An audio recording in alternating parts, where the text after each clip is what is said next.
La lutte contre l'habitat insalubre au programme d'une réunion interministérielle tenue aujourd'hui à Casablanca. Lors de cette rencontre à laquelle ont pris part les ministres de l'Intérieur, de la Justice et de l'Habitat, l'accent a été mis sur l'adoption de mesures répressives contre les contrevenants et le développement d'une offre attractive garantissant aux citoyens l'accès à des logements décents. Mehdi Soufiane, Hassan Ahmedi.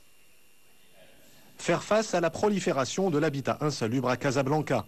La réunion interministérielle a permis d'établir une véritable feuille de route pour lutter contre la construction de logements ne répondant à aucune des normes en vigueur.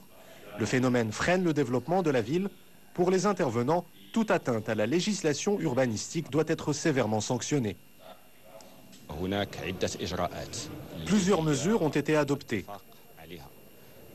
D'une part, le renforcement du contrôle permanent sur le terrain dans un certain nombre de quartiers.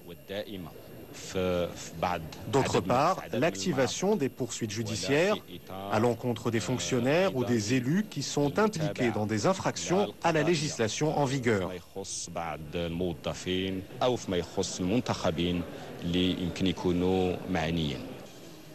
Cette vue aérienne du quartier de l'Hraouiyine à Casablanca permet en effet de mesurer l'ampleur du phénomène. Ici, plus de 1500 habitations illégales ont vu le jour au cours de l'année 2008. Les spéculateurs profitent de la demande accrue de logements. Aujourd'hui, plusieurs décisions importantes ont été prises. Elles vont renforcer la circulaire interministérielle élaborée il y a 8 mois par les départements de l'Intérieur, de la Justice et de l'Habitat. Cela est nécessaire pour mettre fin à la construction anarchique qui se développe aujourd'hui dans la périphérie des grandes villes. Pour lutter contre l'habitat insalubre, l'arsenal juridique existe.